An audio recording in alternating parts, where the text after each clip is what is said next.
women very important in your life, and you kill them both. Eu saía como se fosse para caçar alguma coisa.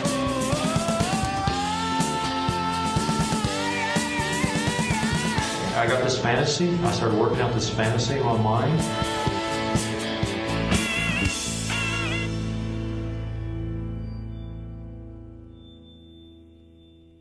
Bom dia, boa tarde, boa noite, galera. Como vocês estão?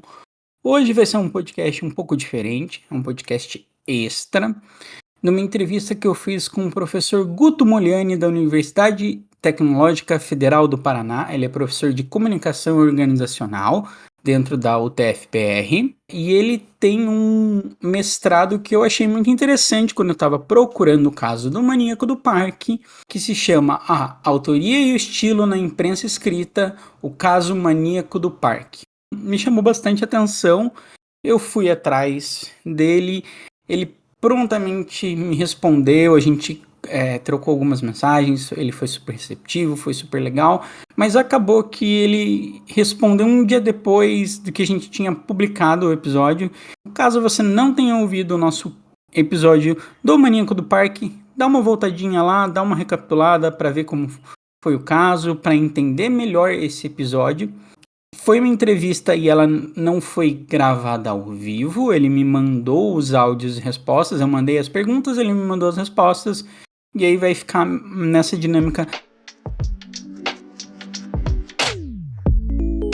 Vocês já devem saber sobre o caso do nosso Instagram, que foi hackeado. Se vocês puderem seguir o nosso novo Instagram, é apenas _podcast_, dá uma força. Queria agradecer todos que já seguiram, que comentaram, vocês são maravilhosos, é por isso que a gente está aqui fazendo esse podcast. Então, vamos para a entrevista. São 4 perguntas, então eu vou começar com a primeira. O que te levou a fazer o mestrado que resultou na dissertação A Autoria e o Estilo na Imprensa Escrita, o caso Maníaco do Parque? Bom dia, tudo bem? Eu vou falar um pouco das minhas pesquisas, né?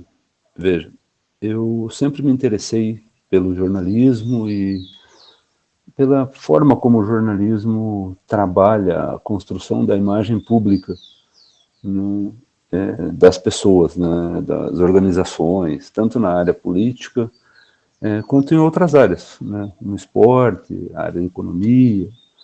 Então, quando eu iniciei o mestrado, a minha proposta era entender a forma como a imprensa trabalhou a imagem dos candidatos, né, durante a eleição presidencial. Naquela época era o período da reeleição do Fernando Henrique, então a minha intenção era comparar os dois Fernandos, né, como que a imprensa construiu a imagem do Collor como caçador de marajás, e do Fernando Henrique, que era um sociólogo, como um sujeito muito voltado para a questão econômica, né, por ter feito o Plano Real e tudo, né, tirando o mérito do presidente da época, que era o Itamar Franco.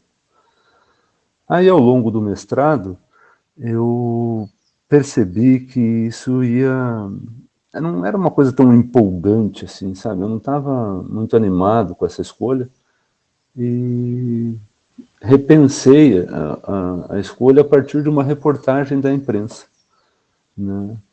A imprensa fez uma reportagem, não lembro se não foi a Veja, a Época, não lembro que revista foi, fez uma reportagem dizendo que o maníaco recebia centenas de cartas, né, por mês, de mulheres propondo relacionamento para ele. E isso me instigou, porque eu fiquei pensando, mas poxa vida, né? O cara é acusado de sequestrar e matar mulheres, e como é que esse sujeito recebe cartas das mulheres propondo relacionamento? Então eu fui investigar isso, né? Na biblioteca, fui ver os jornais mais antigos e tal, para ver como é que essa imagem tinha sido construída. E daí me interessei, né, pela forma como a imprensa abordou o caso, né? Então, isso foi o motivo que me levou a estudar o caso do maníaco do parque. Hoje, por exemplo, eu trabalho em outra vertente de pesquisa, né? Os meus estudos posteriores, eles, apesar de se voltarem ainda para a questão do jornalismo, estão mais relacionados à questão do trabalho, né? Mas não só do trabalho do jornalista, do trabalho dos comunicadores. Então, essa relação entre comunicação e trabalho é que tem me tomado o maior tempo nas pesquisas, né? Nesses últimos 2 anos, eu participei junto com o Centro de Pesquisas em Comunicação e Trabalho da Universidade de São Paulo. Eu sou um dos pesquisadores desse centro, na elaboração dos relatórios de como trabalham os comunicadores no período da Covid, né? Fizemos uma pesquisa em 2020 e repetimos a pesquisa em 2021, analisando os dados todos. E também fizemos agora, no final do ano, uma pesquisa sobre o perfil do jornalista brasileiro, né? Aí em parceria com a Universidade de Santa Catarina, Federal de Santa Catarina. Então eu tenho voltado meus estudos mais para a área do trabalho. Mas sempre, né, relacionado a essa questão de como a imprensa trabalha essas construções de imagens, né? Então é algo que ainda me interessa, mas agora não é mais minha área de estudo.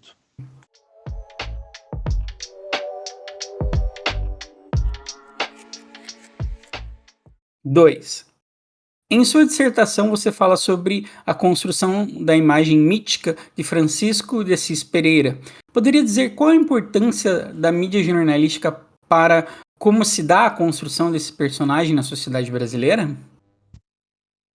Construção da imagem do Francisco Pereira, né, que é o maníaco do parque, a gente tem que entender primeiramente, eu entendi isso no mestrado, que a imprensa não trabalha com vazio de informação, né?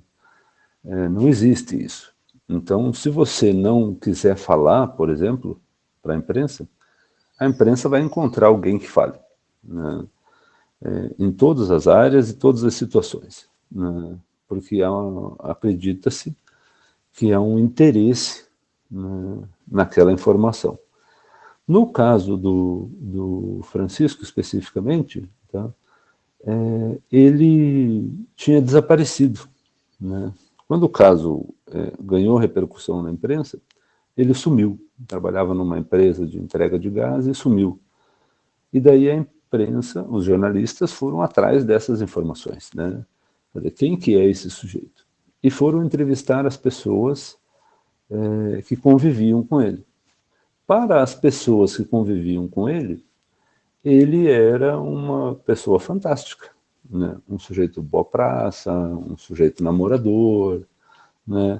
Um sujeito que convencia as outras pessoas das suas ideias e vontades, etc., né?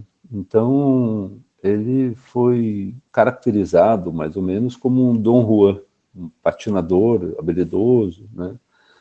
E um Dom Juan. Como a polícia estava no início dos processos de investigação, né, o peso das afirmações policiais era menor. E com essa história do bandido charmoso, do conquistador, etc., isso deu mais repercussão, né? Então a gente tem que entender também a imprensa a partir da repercussão das informações que ela veicula. Então, com a repercussão, mais esse viés, né, do bandido encantador, né, se sobrepôs ao criminoso frio, né, que assediava as moças e as obrigava a ir para o Parque do Estado, né? Então, na época, por exemplo, assim, não se questionava, né, como é que uma moça, né, ia entrar no meio do mato, seguindo o sujeito por livre e espontânea vontade, só com base na conversa dele. E aí você percebe em pequenos trechos das reportagens que em uma situação ele usava faca, em outra situação ele usava revólver, então, mas isso ficou envolvido, né, muito mais pela história do bandido charmoso e tudo. Então foi dessa forma que a imprensa construiu essa imagem, né? Isso aconteceu em outros casos também, né? No caso do bandido da luz vermelha, né? Que se dava muito mais ênfase à questão da lanterna vermelha do que da violência que ele cometia. No caso do Lúcio Flávio, né? Que também é um bandido famoso, Leonardo Pareja e tal. Então, é um perfil de comportamento da imprensa.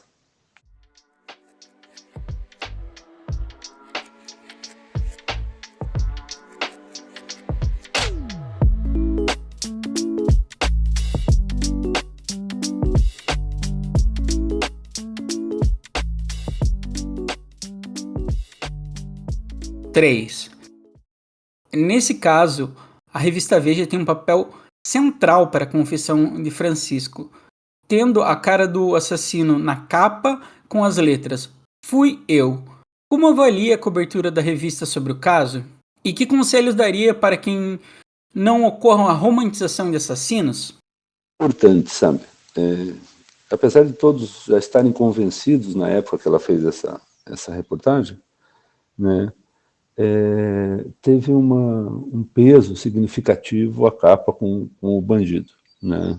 Porque ele já estava preso, inclusive, e daí se questionou a postura da jornalista na época, na forma como obteve a confissão dele. Tá? A Veja tinha um papel significativo, claro, porque é a principal revista, né, de circulação semanal no Brasil, mas os veículos de comunicação também tiveram, né, um grande peso, né, os veículos televisivos, né.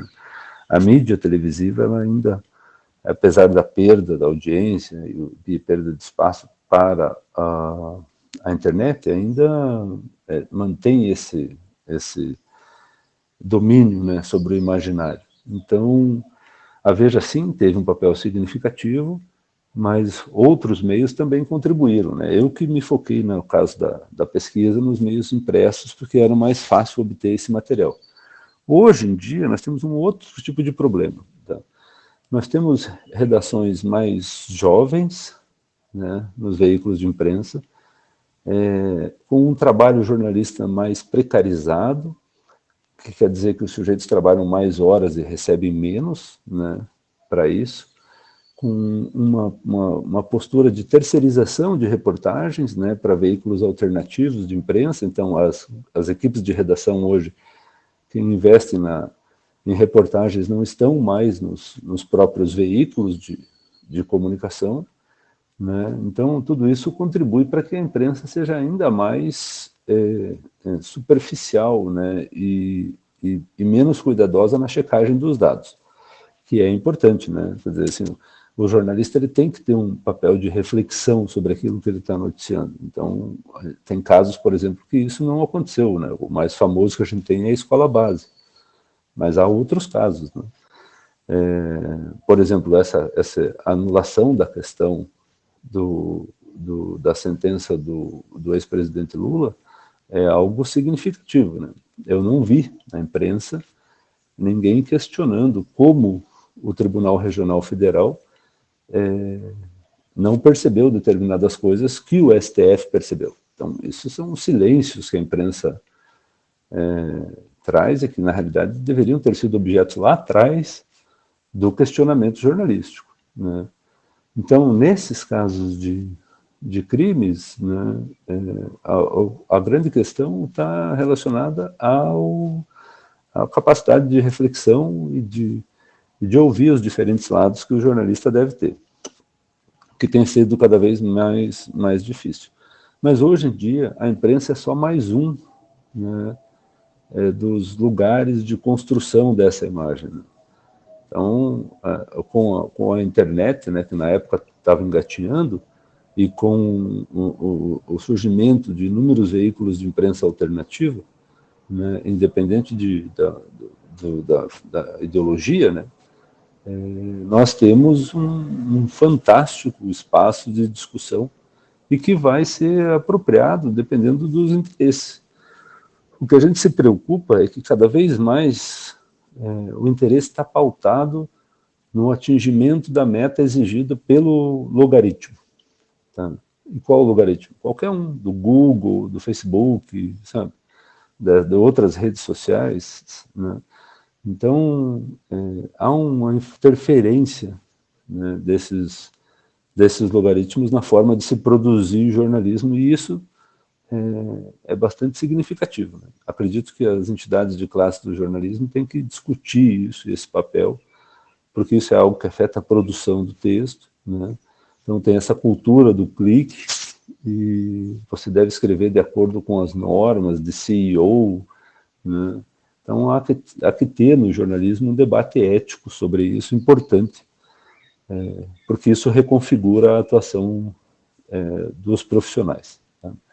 Mas sem esse debate, os jornalistas ficam à mercê de um código de ética, por exemplo, que não tem tanta funcionalidade hoje, com um imaginário do jornalista heróico dos anos 70.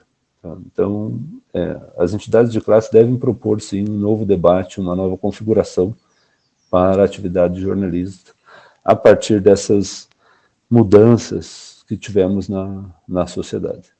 Aí eu acho que nós temos condições de inibir melhor um surgimento de casos como esse, de romantização dos marginais.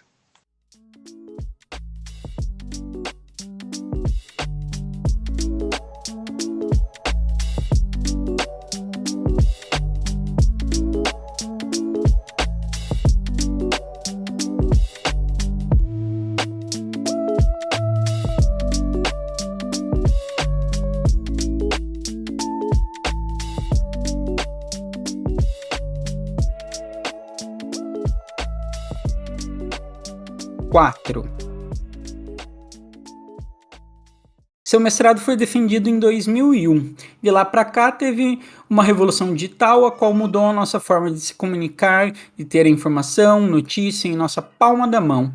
Como você avalia a construção da narrativa via redes sociais e os perigos do volume de informações que temos hoje em dia? Tiago, eu acho que essa mudança, né, que a gente chama aí de revolução digital, ela pode ser encarada ela como para o bem e para o mal, mas tudo vai depender do sujeito, né, que está na frente da tela, né? Porque você tem hoje uma quantidade de informações e possibilidades de acesso à informação gigantesca, mas esse sujeito tem que ser estimulado a ir atrás dessa informação. Porque se combate as questões das notícias falsas, sim, mas isso já existia antes, né? Já existiam notícias falsas, jornais sensacionalistas, informações que buscavam só atrair o leitor pelo título, tudo isso já existia antes da internet, né? Informações não verificáveis, né? Sim, acontecia também, né? Tanto na imprensa hegemônica, né? Independente do espectro ideológico, né? Comunicações radicais de grupos também existiam. Então, a questão é, como é que nós vamos instruir essa pessoa que está na frente da tela a ser uma pessoa que consiga acessar informações de qualidade e ter qualidade na sua argumentação e no seu discurso e, consequentemente, nas suas decisões. Vai depender também do comportamento da imprensa, né, e do comportamento das autoridades públicas de regulação disso. Então, a gente fala em regulação, por exemplo, né, e imediatamente já vem os ataques dizendo que a gente quer controlar a imprensa e controlar a informação. Não, e não é nada disso, né? É como um marco civil da internet.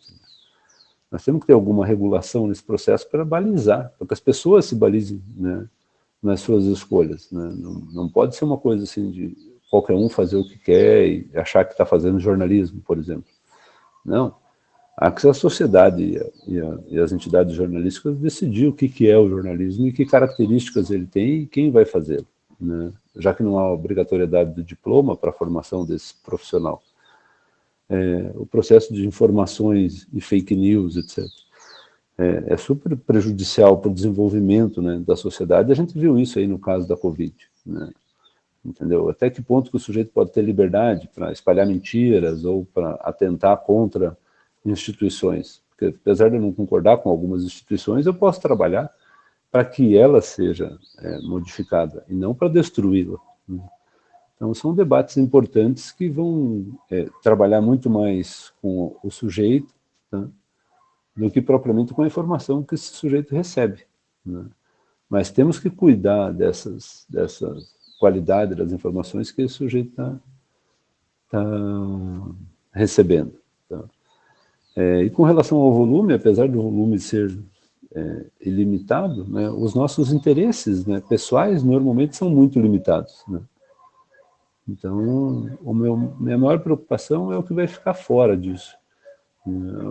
A falta de possibilidade das pessoas terem acesso a coisas que são importantes de serem ditas e tratadas na sociedade, pela sociedade, e coisas que não despertam interesses nos algoritmos, né? Então, são essas as questões que mais me preocupam e eu espero ter ajudado vocês aí, tá bom? Falou, um abraço, até, tchau.